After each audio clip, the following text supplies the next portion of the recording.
বনের ২০ বিঘা জমি বেদখল, ভাওয়াল রিসোর্ট গড়েছে পার্টেক্স আম্বার গ্রুপ। সাবেক আইজিপি বেনজিরের সহযোগিতার অভিযোগ, অসহায় বন বিভাগ। আওয়ামী লীগের কার্যনির্বাহী সংসদের সভা আজ, নির্দেশ না মানা মন্ত্রী এমপির তালিকা উঠছে আলোচনায়, আসতে পারে শাস্তির সিদ্ধান্ত। অসহনীয় দাবদাহে পুড়ছে দেশ, গরমে কমছে ওষুধের গুণগত মান, ৪০ ডিগ্রির বেশি তাপেও কার্যকারিতা নষ্ট হবে না, দাবি উৎপাদকদের। অনাবৃষ্টিতে বিপাকে মুন্সিগঞ্জের চাষিরা, শুকিয়ে যাচ্ছে মৌসুমী সবজি। কুড়িগ্রামে দাবদাহে মরছে খামারের মুরগি, বড় লোকসানের শঙ্কা। এবং রূপপুর বিদ্যুৎ কেন্দ্র সঞ্চালন লাইন চালু নিয়ে পাবনা সহ ৩ জেলার সতর্কতা, লাইনের আশেপাশে ঝুঁকিপূর্ণ কাজ থেকে বিরত থাকা নির্দেশ। দেখছিলেন শিরোনাম সংবাদ সকালে, সঙ্গে আছি আমি লিনিয়া আফরোজ। এবারে বিস্তারিত। বনের ২০ বিঘা জমি দখল করে গড়ে উঠেছে গাজীপুরের ভাওয়াল রিসোর্ট ও স্পা। ভূমি খেকো পার্টেক্স আম্বার গ্রুপের মালিকানাধীন এই রিসোর্টকে বারবার নোটিশ ও মামলা দিয়েও উদ্ধার করা যায়নি বনের জমি। অভিযোগ, পুলিশের সাবেক আইজিপি বেনজির আহমেদ বেনামে ভাওয়াল রিসোর্ট ও স্পার 1/4 মালিকানা কিনে আম্বার গ্রুপকে বন উজাড়ে সহায়তা করেন। অবৈধভাবে গড়ে ওঠা রিসোর্টটির প্রভাবের কাছে অসহায় বন কর্মকর্তারাও। টিআইবি বলছে, বহুমাত্রিক ক্ষমতা ব্যবহারকারী এই চক্রের বিরুদ্ধে এখনই ব্যবস্থা নেওয়া উচিত। ফখরুল ইসলামের রিপোর্টে বিস্তারিত।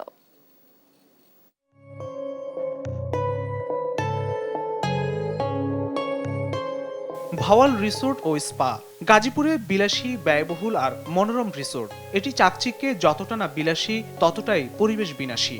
খোদ গাজীপুরের বড়ইপাড়ায় বন উজাড় করে দিনে দুপুরে দখল করে নিয়েছে ২০ বিঘা জমি। পার্টেক্স আম্বার গ্রুপ ৪ নম্বর বড়ইপাড়া মৌজায় ৩, ২৭৯ ও ২৭১ নম্বর সিএস দাগে বনের জমিতে গড়ে বিত্তশালীদের মনোরঞ্জন রিসোর্ট। এখানে প্রতি এক রাতে বিত্তশালীদের কটেজ ভাড়া গুনতে হয় ৩৬,০০০ টাকারও বেশি। তথ্য বলছে, ভাওয়াল রিসোর্ট ও স্পার মালিক ৬ জন। পার্টেক্স আম্বার গ্রুপের চেয়ারম্যান ও ব্যবস্থাপনা পরিচালক শওকত আজিজ রাসেল, তার স্ত্রী ফারানাস চৌধুরী, ছেলে আনাফ আজিজ ৪/৩ মালিক।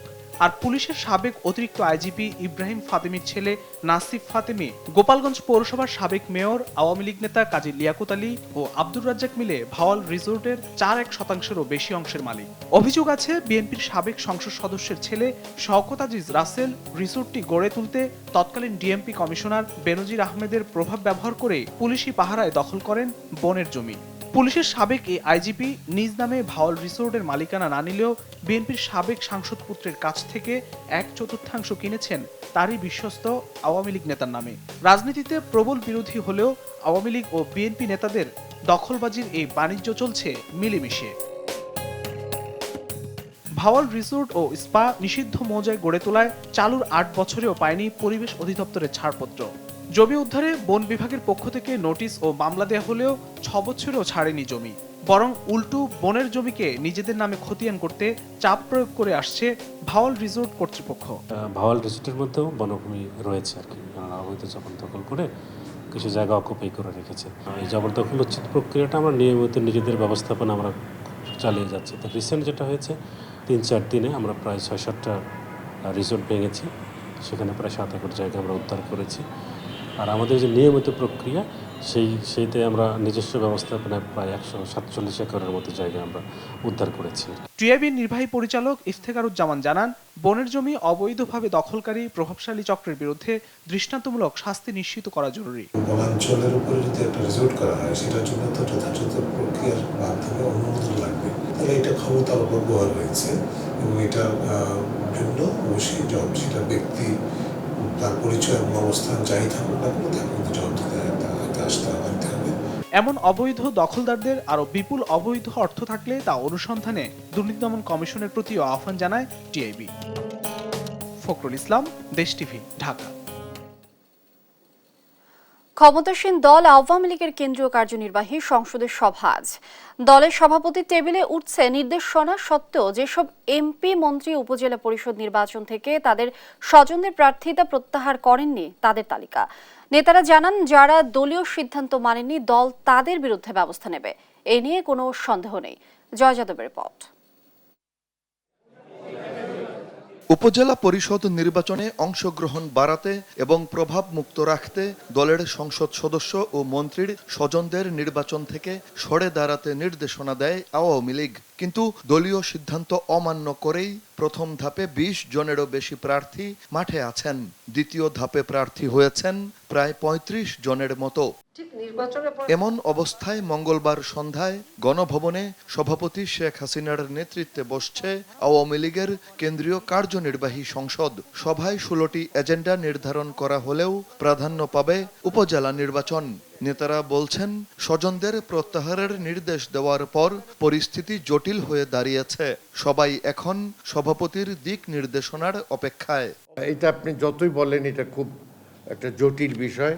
আমরা অপেক্ষায় আছি যে ৩০ তারিখের নির্বাহী কমিটির মিটিংয়ের পরে আমরা দেখি যে কী সিদ্ধান্ত আসে। কোথায় যদি কোনো সুষ্ঠু নির্বাচনের জন্য কারো কোনো নেগেটিভ ভূমিকা থাকে, অবশ্যই সেগুলো আলোচনা হবে। কোথায় কোথায় মাননীয় সংসদ সদস্যদের স্বজনরা প্রার্থী হয়েছেন এবং তারা প্রার্থীপদ প্রত্যাহার করেননি, সে বিষয়টিতে আমরা রিপোর্ট উপস্থাপন করব। এরপরে আওয়ামী লীগের কেন্দ্রীয় নির্বাহী কমিটিতে বিষয়টি আলোচিত হতে পারে। নেতারা বলছেন, বিএনপি না আসায় দলের সবার জন্য নির্বাচন উন্মুক্ত থাকলেও রাজনৈতিক কৌশলগত কারণে এমপি মন্ত্রীর স্বজনদের সরে দাঁড়াতে বলা হয়েছে। যারা এই নির্দেশনা মানেননি তাদের বিরুদ্ধে নেওয়া হবে সাংগঠনিক ব্যবস্থা। দলের নির্দেশ তারা না মানে সেক্ষেত্রে দল তাদেরকে অবশ্যই তাদের জন্য ব্যবস্থা নেবে। শাস্তিমূলক ব্যবস্থার বহু কৌশল আছে, তার যে কোনো একটি বা একাধিক কৌশল এই সকল প্রার্থীদের ক্ষেত্রে আওয়ামী লীগ নিবে, এ ব্যাপারে সন্দেহের কোনো অবকাশ নেই। একজন রাজনীতিবিদ কিভাবে শাস্তির আওতায় আসবেন, এটি কখনো পাবলিক হয়, কখনো পাবলিক হয় না। কিন্তু যেহেতু দলের নির্দেশ তারা উপেক্ষা করেছেন, সেহেতু কোনো না কোনোভাবে তারা শাস্তির আওতায় আসবেন। এটি প্রকাশিত শাস্তি হতে পারে, অপ্রকাশিত শাস্তি হতে পারে। দলের নির্দেশ যারা না মানবে তাদের এই যে শোকজ দিয়ে তাদের বহিষ্কার করে দিবে, that is not the only solution. কিন্তু দলের বিপক্ষে অবস্থান নিলে তাদের মঙ্গল হবে না, এই ধরনের সিগন্যাল যাবে। উপজেলা নির্বাচন ছাড়াও বিভিন্ন দিবস ভিত্তিক কর্মসূচির পাশাপাশি ২৩ জুন দলের প্রতিষ্ঠার হীরক জয়ন্তী উদযাপনে বছরব্যাপী কর্মসূচিও চূড়ান্ত হবে কার্যনির্বাহী সংসদের সভা থেকে। জয় যাদব, দেশ টিভি, ঢাকা। দেশে চলমান তীব্র দাবদাহের কারণে প্রাথমিক, মাধ্যমিক স্কুল ও মাদ্রাসার ক্লাস বৃহস্পতিবার পর্যন্ত বন্ধের নির্দেশ দিয়েছেন আদালত।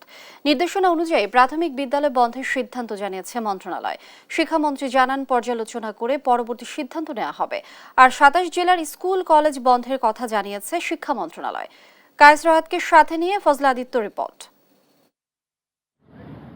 দেশজুড়ে অব্যাহত রয়েছে তীব্র তাপপ্রবাহ। এমন গরমে সোমবার ৫ জেলায় মাধ্যমিক পর্যায়ে শিক্ষা প্রতিষ্ঠান বন্ধ থাকলেও খোলা ছিল প্রাথমিক স্কুল, তবে কম ছিল উপস্থিতি। উত্তপ্ত আবহাওয়ায় স্কুলে এসে অসুস্থ হয়ে পড়েন অনেক শিশু। মাধ্যমিক বন্ধ থাকলেও শিশুদের স্কুল চলায় ক্ষোভ প্রকাশ করেন অভিভাবকরা। কারণ গরমে ছেলেপেলে তো অসুস্থ হয়ে পড়তেছে, গরমে স্কুলে আসলে অসুস্থ হয়ে পড়তেছে ছেলেপেলে। সকালে ২-১জন ছাত্র আসছিল, অধিকাংশ আসেনি। সোমবার মাধ্যমিক বন্ধের সিদ্ধান্ত রাতে হওয়ায় না জেনে অনেকে এসে পড়েন স্কুলে। এতে বিপাকে পড়েন শিক্ষার্থী ও অভিভাবক। এসে দেখছি যে দারোয়ানরা বলতেছে যে কলেজ বন্ধ, কোনো স্যার ম্যাডাম আসেনি। এখন এটা আমাদের আগে কোনো নোটিশ দেওয়া হয়নি। আমরা আসলে স্কুলের কার্যক্রমে আসিনি, আমরা বাইরের একটি শিক্ষা সপ্তাহ চলছে সেই কারণে এসেছি। বলছে আজকে আবার যদি পরবর্তীতে যদি বন্ধ হয় তা জানাবে। অসহনীয় গরমে শিক্ষার্থীদের দুরবস্থার চিত্র আদালতের নজরে আনেন এক আইনজীবী। পরে বিচারপতি KM কামরুল কাদের ও বিচারপতি খিজির হায়াতের হাইকোর্ট বেঞ্চ স্বপ্রণোদিত হয়ে দাবদাহ বিবেচনায় প্রাথমিক ও মাধ্যমিক স্কুল এবং মাদ্রাসা আগামী বৃহস্পতিবার পর্যন্ত বন্ধ রাখার সিদ্ধান্ত নেন। কিছু কিছু ছাত্রছাত্রী দেখা যায় স্কুলে যাওয়ার পথে অসুস্থ হয়ে যাচ্ছে, আবার স্কুল শিক্ষকও মারা যাচ্ছে। তো ফুটবল যে এই মৃত্যুর দায় কে নেবে? ডিজি সাহেবকে বললো যে এই যে মৃত্যুগুলো হচ্ছে, ১৮ জন মানুষ মারা গেল, এই মৃত্যুগুলোর দায় কে নেবে? এটা কি শিক্ষা মন্ত্রণালয় নিবে না স্বরাষ্ট্র মন্ত্রণালয় নিবে? তো কোর্ট স্বপ্রণোদিত হয়ে একটা আদেশ দিল যে আগামী বৃহস্পতিবার পর্যন্ত প্রাইমারি স্কুল, হাই স্কুল এবং মাদ্রাসা বন্ধ থাকবে। আদালতের নির্দেশনা অনুযায়ী বৃহস্পতিবার পর্যন্ত প্রাথমিক বিদ্যালয় বন্ধ রাখার সিদ্ধান্ত জানিয়েছে প্রাথমিক ও গণশিক্ষা মন্ত্রণালয়।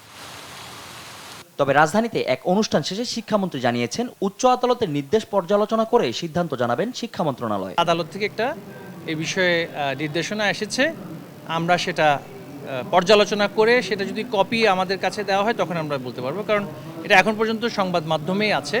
কোনো লিখিত নির্দেশনা পেলে আমরা সেই বিষয়ে সিদ্ধান্ত নিব যথাসময়ে। এপ্রিলের এই তীব্র খরাতাপের পর মের প্রথম সপ্তাহে বৃষ্টির সংবাদ দিল আবহাওয়া অফিস। এই যে বিদ্যমান তাপপ্রবাহ 1 মে 2024 সাল পর্যন্ত অব্যাহত থাকবে। 2 তারিখের পর বৃষ্টিপাত বৃদ্ধি পাবে এবং এই বৃষ্টিপাতটা 4 থেকে 5 দিন বিচ্ছিন্নভাবে অব্যাহত থাকতে পারে। কেবল বৃষ্টি হলে এই তাপমাত্রা কমে আসবে বলে জানান এই আবহাওয়াবিদ। ফজলে আদিত্য, দেশ টিভি, ঢাকা। তীব্র দাবদাহে পুড়ছে সারা দেশ। চলতি মৌসুমে দেশের সর্বোচ্চ তাপমাত্রা 43 ডিগ্রি সেলসিয়াস রেকর্ড করা হয়েছে চুয়াডাঙ্গা ও মেহেরপুরে। তীব্র দাবদাহে খেটে খাওয়া শ্রমজীবীদের সঙ্গে সাধারণ মানুষও আছেন চরম ভোগান্তিতে। সহকর্মীদের পাঠানো তথ্যচিত্রে টুম্পা আফরোজের রিপোর্ট। চলতি মৌসুমে দেশের সর্বোচ্চ তাপমাত্রা 43 ডিগ্রি সেলসিয়াস রেকর্ড করা হয়েছে চুয়াডাঙ্গায়। দীর্ঘ 10 বছর পর চুয়াডাঙ্গায় তাপমাত্রা 43 ডিগ্রি হয়েছে বলে জানান আবহাওয়া পর্যবেক্ষক। চুয়াডাঙ্গা জেলার উপর দিয়ে অতি তীব্র তাপপ্রবাহ বয়ে যাচ্ছে। এই তাপপ্রবাহ আর 1 থেকে 2 দিন অব্যাহত থাকতে পারে। 10 বছর আগে চুয়াডাঙ্গার তাপমাত্রা 2014 সালের 21 মে রেকর্ড করা হয়েছিল 43.2 ডিগ্রি সেলসিয়াস। সোমবার জেলায় প্রাথমিক পর্যায়ের ক্লাস চললেও উপস্থিতি ছিল খুব কম। ক্লাস করতে এসে অনেকে অসুস্থ হয়ে পড়েন। এ দাবদাহে হিট অ্যালার্ট জারির মাইকিং করে জনসাধারণকে সচেতন করছেন কর্তৃপক্ষ। বৈশাখের খরতাপে বিপাকে পড়েছে নিম্ন আয়ের খেটে খাওয়া মানুষ। এই গরমে মনে করেন কাজ কেমন তো সেটা করতে গেলেও পারতেছি না। এই রোদে দাঁড়াতে গেলে গা তো বেড়ে যাচ্ছে, এত পরিমাণ তাপ। মানে আমার যান মানে একদম শুকিয়ে যাচ্ছে, আশাটা বেড়ে যাচ্ছে। চুয়াডাঙ্গার মতো মেহেরপুরেও সোমবার বেলা 3টায় সর্বোচ্চ তাপমাত্রা রেকর্ড করা হয় 43 ডিগ্রি সেলসিয়াস। তাপমাত্রার সাথে অতিরিক্ত রোদ ও গরমে নাকাল জনজীবন। গরমে আমরা কাজ করতে পারছি না, শরীর ক্লান্ত হয়ে যাচ্ছে। গরম পড়ছে খুব, গান খুব খারাপ, গান চালানো খুব কষ্ট হয়েছে। এই 12টা বাইরে আর রোডে থাকা যাচ্ছে না, খুব সমস্যা হচ্ছে। নড়াইলের লোহাগড়া উপজেলার ইথনা স্কুল অ্যান্ড কলেজে প্রচণ্ড দাবদাহে বেলা 11টার দিকে স্কুল শাখায় 10 জন শিক্ষার্থী অসুস্থ হয়ে পড়ে। এদের মধ্যে 6 জন জ্ঞান হারায়। পরে তাদের প্রাথমিক চিকিৎসা দেওয়া হয়। বেলা 11:15 যখন বিদ্যুৎ ছিল না, আমার 6 জন শিক্ষার্থী এই তীব্র গরমের কারণে অসুস্থতা বোধে জ্ঞান হারায়। যশোরে তাপমাত্রা রেকর্ড করা হয়েছে 42.8 ডিগ্রি সেলসিয়াস। এর মধ্যেও খোলা ছিল প্রাথমিক বিদ্যালয়, তবে উপস্থিতির হার ছিল অনেক কম। আমার স্কুলে বন্ধ করার এই বিজ্ঞপ্তিটা অনেক ভালো লেগেছে। উত্তাপের জন্য যে সিদ্ধান্ত নিয়েছে ঠিকই আছে, আরো কিছুদিন বন্ধ থাকা উচিত।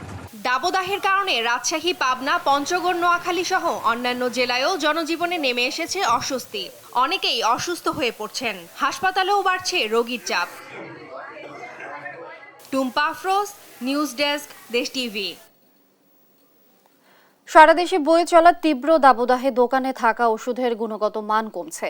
ওষুধ সংরক্ষণের সর্বোচ্চ তাপমাত্রা 30 ডিগ্রি সেলসিয়াস হলেও বর্তমানে সারা দেশে তাপমাত্রা 40 ডিগ্রি ছাড়িয়েছে। অধিকাংশ ওষুধের দোকানে নেই তাপ নিয়ন্ত্রণের ব্যবস্থা। এতে নির্ধারিত সময়ের আগে অধিকাংশ ওষুধ নষ্ট হতে পারে শঙ্কা বিশেষজ্ঞদের। উৎপাদনকারী প্রতিষ্ঠানগুলোর দাবি 40 ডিগ্রির বেশি তাপে ওষুধের কার্যকারিতা নষ্ট হয় না। তবে চিকিৎসকরা বলছেন ওষুধ কেনার আগে ওষুধের ভঙ্গুরতা আছে কিনা তা দেখে কিনতে হবে। বিস্তারিত হাসান মাহমুদের রিপোর্টে।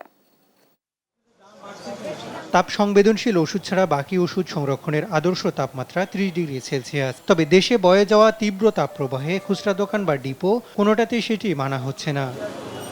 দোকানের সরবরাহকারী কাভার্ড ভ্যানগুলো চলছে তীব্র রোদের মধ্যে। বাহিরের তাপমাত্রা 40 হলেও এগুলোর ভিতরের তাপমাত্রা 50 ডিগ্রি ছাড়িয়ে যেতে পারে। এদিকে বিক্রেতাদের ওষুধ সংরক্ষণেও নেই বাড়তি কোনো উদ্যোগ। কোল্ড চেইন মেডিসিনগুলো তো আমাদের ফ্রিজে আছে, আর বাকিগুলো তো আমাদের গ্লাসের ভিতরে আপনার তাপমাত্রা নিয়ন্ত্রণ করে আছে।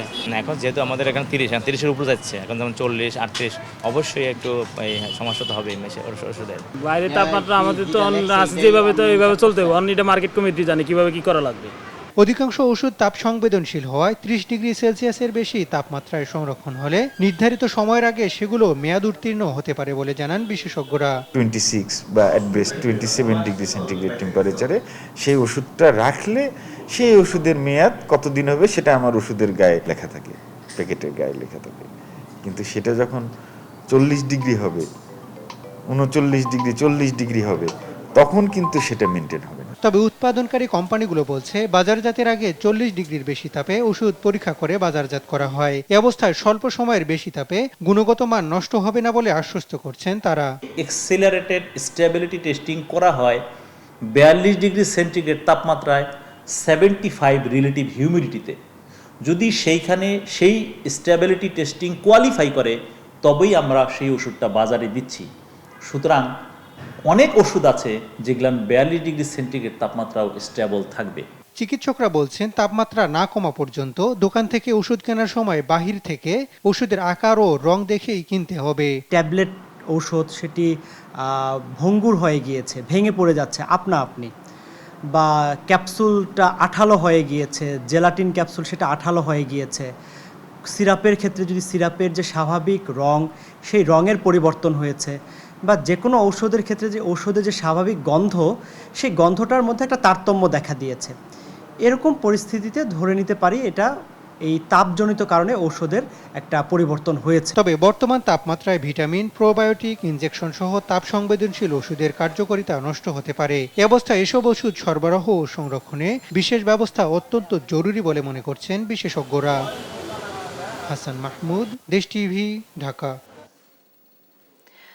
টানা দাবদাহের কারণে ব্যাপক ক্ষতির মুখে পড়েছে মুন্সিগঞ্জ জেলার বিস্তীর্ণ জমির গ্রীষ্মকালীন ফসল। বৃষ্টির অভাবে গাছ পুড়ে বিবর্ণ হতে শুরু করেছে। এতে সারা দিন পানি দিয়েও সবজি গাছ টিকিয়ে রাখতে হিমশিম খাচ্ছে প্রান্তিক কৃষক। পরিস্থিতি মোকাবেলায় স্থানীয় কৃষি সম্প্রসারণ অধিদপ্তর দিচ্ছেন নানা পরামর্শ। সুমিত সরকার সুমনের তথ্য ছবিতে প্রতিবেদন। মুন্সিগঞ্জ জেলায় চলতি মৌসুমে গ্রীষ্মকালীন ফসল আবাদের লক্ষ্যমাত্রা নির্ধারণ করা হয়েছে ৪,৭৫০ হেক্টর জমিতে। অধিকাংশ জমিতে আবাদ শেষে সবজি উৎপাদনের সময় শুরু হয় চলমান তাপপ্রবাহ। এতে ব্যাপক ক্ষতির মুখে পড়েছেন প্রান্তিক কৃষক। তীব্র তাপদাহে ও বৃষ্টির অভাবে বিবর্ণ হতে শুরু করেছে গ্রীষ্মকালীন সবজির লতানো গাছ। কমে গেছে গাছের স্বাভাবিক বৃদ্ধি। প্রচুর খরা তো, এগুলা খরার কারণে এগুলা হইতেছে না, মরে যাইতেছে। পানি নাই গা এলাকা, আমি তো মেঘ বৃষ্টি নাই গা, পয়সা খরচ হইতেছে বেশি, সব দিক দিয়ে বেশি খরচ। প্রতিনিয়ত জমিতে পানি দিয়েও রক্ষা করা যাচ্ছে না ফসল। পুড়ে যাচ্ছে সবজির গাছের লতা, বিবর্ণ হয়ে ঝরে যাচ্ছে বেগুন, করলা সহ আবাদ করা নানা গ্রীষ্মকালীন সবজি। ডেলি পানি দিতেছি, সকাল বিকাল পানি দিতেছি, পানি দিতে দিতে মনে করে পাকটা ধরে আছে। রোদে সব জ্বলে যাচ্ছে, এটা মানে বৃষ্টি দরকার, আর পানি কত টালানো যায়। প্রতিদিন মনে করেন সকাল বিকাল পানি দিয়ে মনে করেন এগুলো বাঁচানো মানে অনেক কষ্টকর হয়ে যেতেছে। এবার অনেক ফসল হয় নাই রোদের কারণে অনেক ফসল জ্বলে গেছে। পরিস্থিতি মোকাবেলায় জেলা কৃষি সম্প্রসারণ অধিদপ্তর কৃষকদের দিচ্ছেন নানা পরামর্শ। কৃষি সম্প্রসারণ অধিদপ্তরের পরামর্শ হচ্ছে শাকসবজিতে অবশ্যই অবস্থা বুঝে, মাটির ধরন এবং রসের অবস্থা বুঝে সেচ দিতে হবে, এবং সবজির গোড়ায় অথবা ফল গাছের গোড়ায় যদি সম্ভব হয় মালচিংয়ের ব্যবস্থা করতে হবে। তাপপ্রবাহে গ্রীষ্মকালীন ফসলের ব্যাপক ক্ষতির পাশাপাশি যুক্ত হচ্ছে ফসল টিকিয়ে রাখতে অতিরিক্ত খরচ। এতে হতাশায় দিন কাটছে প্রান্তিক কৃষকদের। নিউজ ডেস্ক, দেশ টিভি। কুড়িগ্রামে অতিরিক্ত দাবদাহে ব্রয়লার খামারে প্রতিদিনই মরছে মুরগি। রাতে তাপমাত্রা কিছুটা স্বাভাবিক থাকলেও দিনের বেলায় তাপমাত্রা বাড়ায় খামারগুলোতে নানাবিধ সমস্যা দেখা দিয়েছে। তাপমাত্রা না কমলে বড় ধরনের লোকসানের আশঙ্কা করছেন খামারিরা। কুড়িগ্রাম থেকে সহকর্মী মনোয়ার হোসেন লিটনের তথ্যচিত্রে ডেস্ক রিপোর্ট। চলমান দাবদাহে কুড়িগ্রামে ব্রয়লার খামারে মরছে মুরগি। খামারিরা অতিরিক্ত তাপমাত্রা থেকে মুরগিকে রক্ষা করার জন্য ফ্যানের বাতাস, স্প্রে, স্যালাইন ও লেবুর পানি দিলেও কাজে আসছে না। আবহাওয়া স্বাভাবিক না হলে বড় ধরনের লোকসানের মুখে পড়বে কুড়িগ্রামের এসব খামারি।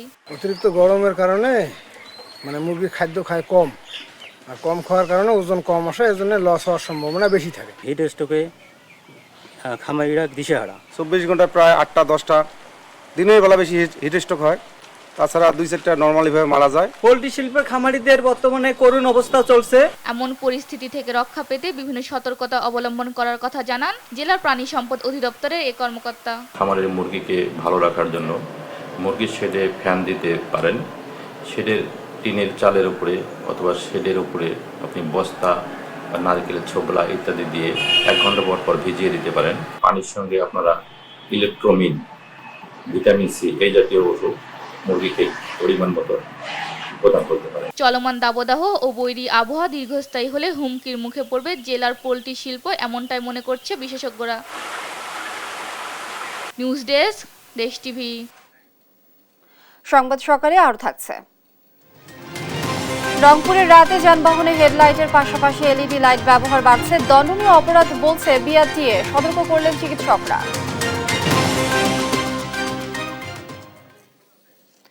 হবিগঞ্জের নবীগঞ্জে শিলাবৃষ্টির আঘাতে বোরো ধানের ব্যাপক ক্ষতি হয়েছে।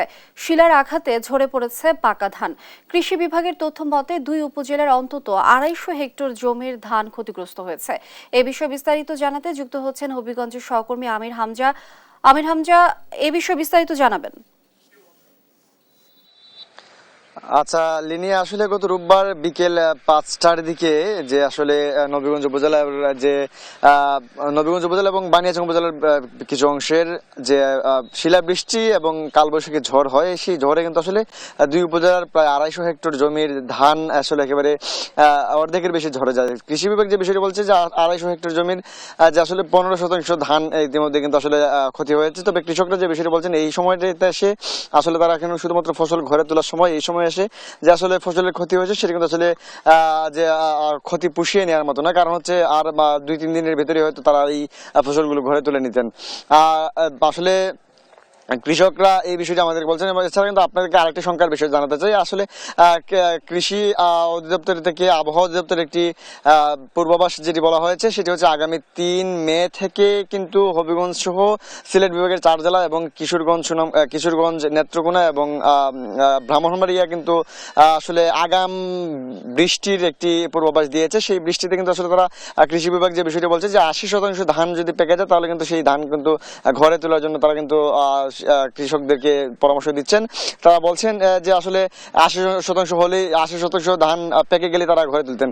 তবে আমরা কৃষকরা যে বিষয়টি বলছেন যে আসলে আমরা হাওড়ে যে বিষয়টি লক্ষ্য করছি যে আসলে তীব্র কিন্তু শ্রমিক সংকট, পাশাপাশি হচ্ছে যে হারভেস্টার মেশিন, প্রায় 450 হারভেস্টার মেশিন রয়েছে হবিগঞ্জে, সেই হারভেস্টার মেশিনগুলো কিন্তু আসলে পর্যাপ্ত পরিমাণ নয়। কৃষকরা বলছেন যদি এই সময়টাতে আর মাত্র কয়েকদিন রয়েছে ধান কাটার, যদি 3 তারিখের পরে আবহাওয়ার যে পূর্বাভাস সেটি সত্যি হয়ে যায় এবং যে পূর্বাভাস সত্যি হয়ে যায়, সেই পূর্বাভাসের পর যদি বৃষ্টি আসে তাহলে কিন্তু যে কৃষকদের ধান তলিয়ে যেতে পারে।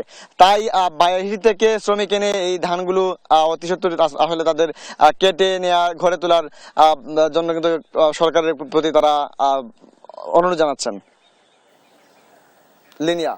হামজা, অসংখ্য ধন্যবাদ আপনাকে। দর্শক, শিলার বৃষ্টির আঘাতে ঝরে পড়েছে পাকা ধান, এই বিষয়ে বিস্তারিত জানাচ্ছিলেন সহকর্মী হামজা।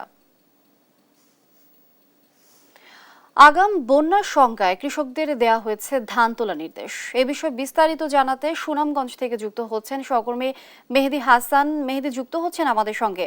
মেহেদি, ধান তোলা নিয়ে সর্বশেষ খবরাখবর জানাবেন আমাদের। লিনিয়া, ধন্যবাদ আপনাকে। আপনি জানেন যে আসলে বৈশাখ মাসে স্বাভাবিকভাবে বৃষ্টিপাত হবে এবং সুনামগঞ্জে সেটি হচ্ছে। প্রতিদিন রাতে বৃষ্টি হচ্ছে, কিন্তু হালকা বৃষ্টিপাত হচ্ছে এবং দিনে আবহাওয়া অনেকটা ভালো আছে। তবে আবহাওয়া অধিদপ্তরের যে দেওয়া হচ্ছে যে আগামী 3 মে থেকে 8 মে পর্যন্ত যে ভারী থেকে অতি ভারী বৃষ্টিপাত হতে পারে এবং বন্যার পরিস্থিতি তৈরি হতে পারে, সে বিষয়ে আসলে সুনামগঞ্জের কৃষকরা শঙ্কায় আছেন। তবে কৃষি সম্প্রসারণ অধিদপ্তরের তথ্য মতে এখন পর্যন্ত সুনামগঞ্জের হাওরের 80 ভাগ ধান কাটা হয়ে গেছে এবং সুনামগঞ্জ জেলা প্রশাসনের পক্ষ থেকে কৃষকদেরকে উৎসাহিত করা হচ্ছে যদি জমিতে 80 ভাগ ধান পেকে যায় সেই ধান যাতে দ্রুত কর্তন করা হয় বলে কৃষকদেরকে পরামর্শ দেওয়া হচ্ছে। এবং কৃষি সম্প্রসারণ অধিদপ্তরের পক্ষ থেকে সকল ধরনের সহযোগিতা কৃষকদের করা হচ্ছে বলে আমাদেরকে জানিয়েছেন কৃষি সম্প্রসারণ অধিদপ্তরের উপপরিচালক বিমল চন্দ্র সোম। তো সুনামগঞ্জের হাওরে এবার ধান ব্যাপক ধানের চাষ হয়েছে এবং সুনামগঞ্জের কৃষকরা এতে অনেক আনন্দিত। তবে এই যে আগামী আবহাওয়ার যে পূর্বাভাস দেওয়া হয়েছে আগামী 3 থেকে 8 মে পর্যন্ত, সেই পূর্বাভাস নিয়ে সুনামগঞ্জের কৃষকরা শঙ্কায় আছেন। তারা বলছেন যদি এই ভারী বৃষ্টিপাত হয় তাহলে কিছু ধানের হয়তো ক্ষতি হতে পারে। তো লিনিয়া, এই ছিল সুনামগঞ্জ থেকে হাওরের সর্বশেষ খবর। মেহেদী, অসংখ্য ধন্যবাদ আপনাকে। দর্শক, ধান তোলা নিয়ে সর্বশেষ খবরাখবর জানছিলাম সহকর্মী মেহেদীর কাছ থেকে। পাবনার রূপপুর পারমাণবিক বিদ্যুৎ কেন্দ্র থেকে বগুড়া পর্যন্ত 89.92 কিলোমিটার দীর্ঘ 400 কেভি সিঙ্গেল সার্কিট সঞ্চালন লাইন চালু হচ্ছে আজ মঙ্গলবার বেলা 11টায়। এই লাইন পরীক্ষামূলক চালু নিয়ে পাবনা, নাটোর ও বগুড়া জেলার কিছু এলাকার জন্য সতর্কীকরণ বিজ্ঞপ্তি দিয়েছে power grid company of Bangladesh limited PGCB. এ অবস্থায় সবাইকে নবনির্মিত 400 কেভি সঞ্চালন লাইন থেকে নিরাপদ দূরত্বে থাকতে অনুরোধ করা হচ্ছে। এছাড়া সঞ্চালন লাইনের টাওয়ারে আরোহণ, গবাদি পশু বাঁধা, টাওয়ারে রশি বেঁধে কাপড় শুকানো, লাইনের নিচে ও পাশে বাঁশঝাড় ও বড় গাছ রোপণ সহ ঝুঁকিপূর্ণ কাজ থেকে বিরত থাকতে অনুরোধ করা হয়েছে। এই নির্দেশনার আওতায় রয়েছে পাবনার ঈশ্বরদীর, পাকশি, সলিমপুর ও মুলাডুলি ইউনিয়ন, নাটোরের বড়াই গ্রামের গোপালপুর নগর, মাঝগাঁও ও বড়াই গ্রাম, গুরুদাসপুরের নাজিরপুর এবং সিংড়ার চামারি, কলম, চৌগ্রাম ও রামানন্দ খাজুরা। এছাড়া বগুড়ার নন্দীগ্রাম ও ভাটগ্রাম ও জামগ্রাম ইউনিয়ন এই নির্দেশনার আওতায় রয়েছে। সংবাদ সকালে আরো যা থাকছে। গাজার রাফা ইসরায়েলি বিমান হামলায় শিশুসহ অন্তত 34 জন নিহত। রিয়াদে জিসিসি সম্মেলনে অস্ত্রবিরতির জোর দাবি।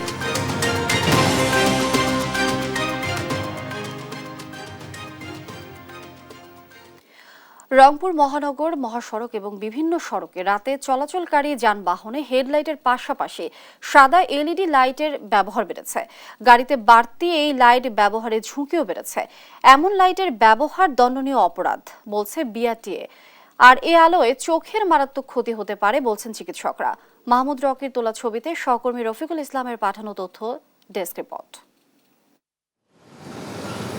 সন্ধ্যা নামতেই সড়ক মহাসড়কে ছোট বড় মাঝারি প্রায় সব বাহনেই রয়েছে এলইডি লাইটের এমন তীব্র ঝলকানি। আছে পারাপারি করে ছুটে চলার প্রতিযোগিতাও। সাদা আলোর এমন তীক্ষ্ণ রশ্মিতে চোখে অন্ধকার দেখছেন পথচারী, পরিবহন আরোহীরা। এ কারণে সড়কে থাকা গতিরোধক চোখে না পড়া, বিপরীত দিকে থাকা বাহনগুলোর গতি, আকার আকৃতি নির্ধারণ করতে না পারায় বিভ্রান্তিতে বাড়ছে দুর্ঘটনার সংখ্যা। এলইডি যখন লাগে তখন তো অবশ্যই চোখ অন্ধকার হয়ে যায়। অন্ধকার হওয়ার পরে তো অন্তত 2-3 মিনিট কিছু দেখা যায় না। কোন গাড়িতে এলইডি লাইট ছাড়া আছে আমাকে সেটা জবাব দেন। 3 চাকার বাহনে পুলিশ অভিযান চালালেও তাতে থামছে না এসব লাইটের ব্যবহার। বড় এবং মাঝারি বাহনের হেডলাইটের ওপরের অংশে নেই কালো রং। এ কারণে বিপরীত দিক থেকে আসা গাড়ির চালক এবং পথচারীদের চোখ ধাঁধিয়ে দিচ্ছে। এলইডি লাইট আমার চোখে পড়ার সঙ্গে সঙ্গে একটু ঝাপসা দেখি, ব্যথা করে চোখ, আর চোখে কিছু দেখতে পারি না। আসলে অনেক ক্ষতিকর। চোখে পড়ার সঙ্গে সঙ্গে আমরা চোখ সাময়িকভাবে ঝাপসা দেখি, যা হচ্ছে ব্রেনের জন্য অনেক ক্ষতির কারণ হয়ে থাকতে পারে। এরা অবৈধভাবে এলইডি লাইট ব্যবহার করছে, এতে আমাদের চোখে লাগে এবং আমরা এতে দুর্ঘটনার শিকার হচ্ছি। সড়কে শৃঙ্খলা এবং নিরাপত্তা নিশ্চিতে পুলিশের পৃথক 3টি ইউনিট সমন্বয় করে কাজ করার কথা জানিয়েছে। এ বিষয়ে আমাদের ট্রাফিক বিভাগকে নির্দেশনা দেওয়া হয়েছে, তাদেরকে এ বিষয়ে আইনানুগ ব্যবস্থা গ্রহণের জন্য আমাদের নির্দেশনা প্রদান করা হয়েছে। ট্রাফিক বিভাগের পক্ষ থেকে আমরা চেকপোস্ট বসিয়ে এই গাড়িগুলো চেক করি এবং এলইডি লাইট যাতে মানুষ ব্যবহার না করে, যাতে ক্ষতি না হয়, অন্যান্য পরিবহন যাতে বাধাগ্রস্ত না হয়, ক্ষতিগ্রস্ত না হয়, কোনো দুর্ঘটনার শিকার না হয়, সেই জন্য আমাদের চেকপোস্টটা অবিরামভাবে চলতে থাকে। মহানগর মেট্রোপলিটন পুলিশ, জেলা পুলিশ এবং হাইওয়ে পুলিশ, আমরা আমাদের 3টি ইউনিট একত্রিতভাবে আমরা মহাসড়কে আমাদের অধিক্ষেত্রকে সুরক্ষিত রাখতে চাই। যে এলইডি লাইট এবং হাইড্রোলিক হর্ন, এই দুইটার বিরুদ্ধেও আমরা এখন ব্যবস্থা নেওয়া শুরু করেছি। এই আলো থেকে সতর্ক হওয়ার তাগিদ চক্ষু বিশেষজ্ঞদের। প্রকট আলো যদি বেশিক্ষণ আলো ধরেই রাখা যায়, তাহলে আমার রেটিনার যে সেন্সিটিভিটির ক্ষমতা, অথবা সংবেদনশীল, তো এটা যেহেতু নার্ভ, তাহলে ওর যে কোষগুলো আছে সেগুলো আস্তে আস্তে দেখা যায় ফ্যাটিক হয়ে যাবে, তাই না? বেশি পেতে পেতে ফ্যাটিক হয়ে একটু ক্ষতির কারণ তো হবেই। সস্তায় হাতের নাগালে পাওয়া এসব লাইট আমদানি, বিক্রি এবং ব্যবহারের ক্ষেত্রে আরও সতর্ক হওয়ার পরামর্শ সংশ্লিষ্টদের। নিউজ ডেস্ক, দেশ টিভি। আন্তর্জাতিক প্রসঙ্গ।